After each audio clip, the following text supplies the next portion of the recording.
To the part 2 of the explanation of chapter number 4, the ashes that made trees blue.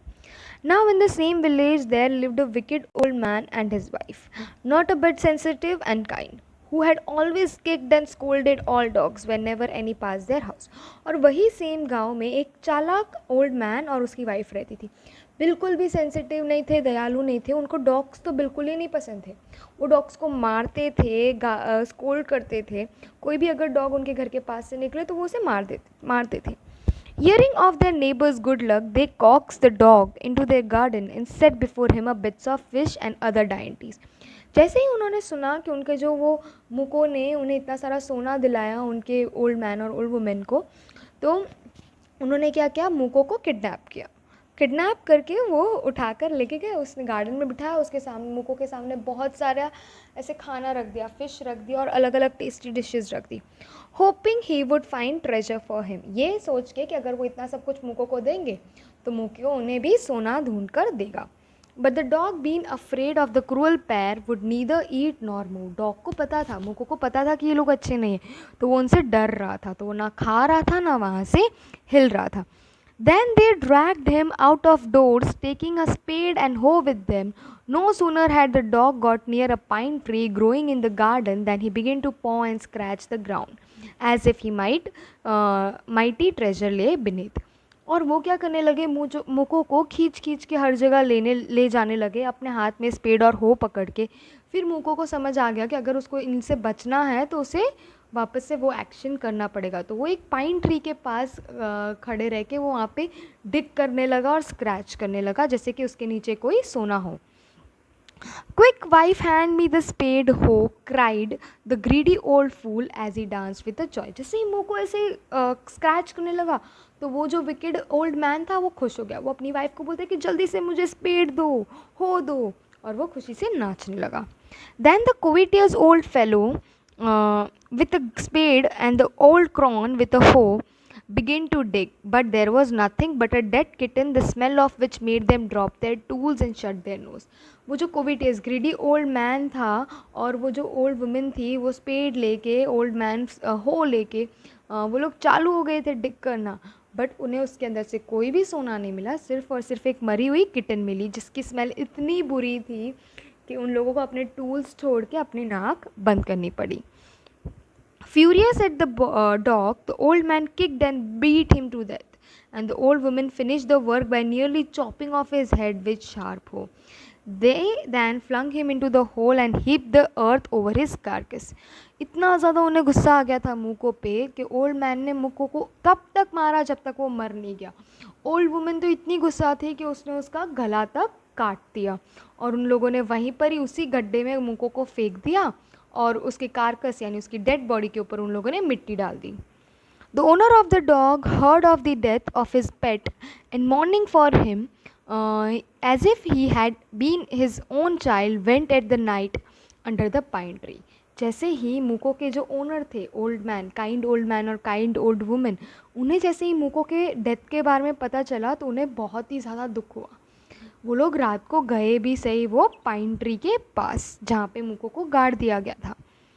He set up some bamboo tubes in the ground such as are used for before tombs, in which he put fresh flowers. वहाँ पे उन्होंने bamboo tubes को लगा दिया जैसे एक grave के वहाँ पे रखते हैं वैसे ही, और वहाँ पे उन्होंने फ्रेश फ्लावर्स भी लगा दिए.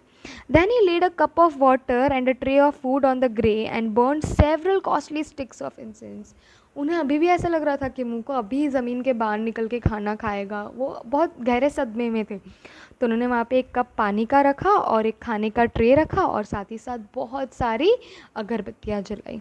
He mourned great while over his pet, calling him many dear names as if he were alive.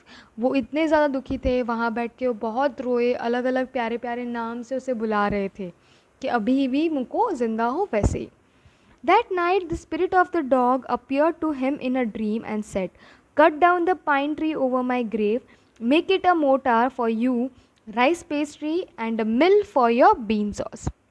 उसी रात जब मुको के पापा यानी वो जो ओल्ड मैन थे वो जब सो रहे थे तो उनके सपनों में मुको आता है, और मुको क्या कहता है कि वो पाइन ट्री जो है जहाँ पे मेरी ग्रेव है, जहाँ मुझे दफनाया गया, वो पाइन ट्री को काटो उसमें से एक मोटार बनाओ जिसमें तुम राइस पेस्ट्री बनाना और एक मिल बनाओ जिसमें आप बीन सॉस बनाना, ऐसा उन्हें मूको ने कहा। So the old man chopped down the tree and cut down the middle of the trunk section about 2 feet long with a great lever, partially by fire, partially by chisel. He scraped out a hollow space as big as a small bowl.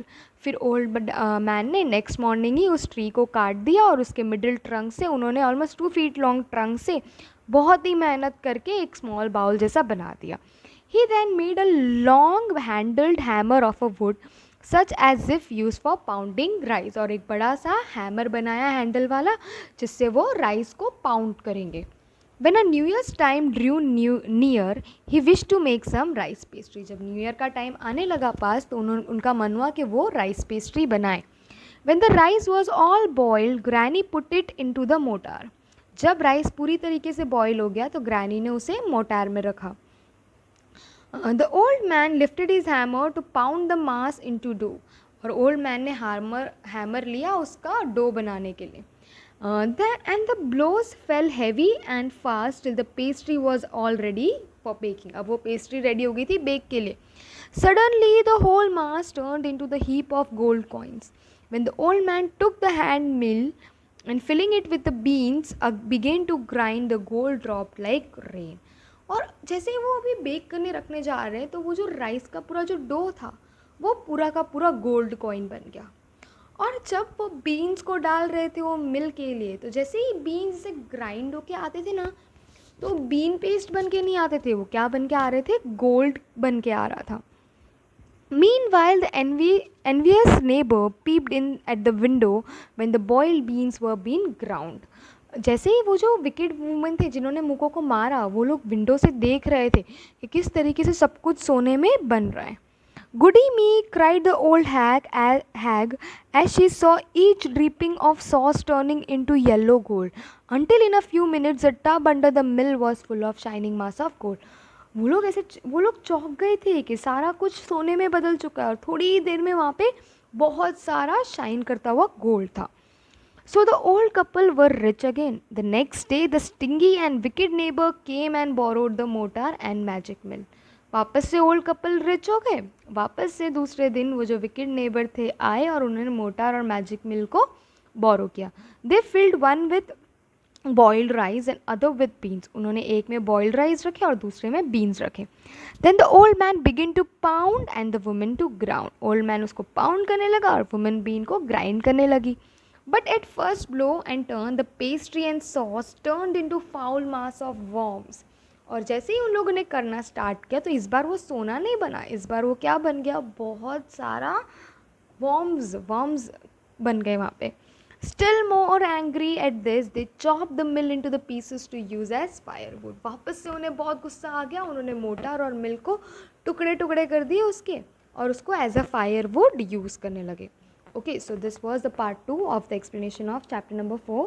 Kindly move to the part 3.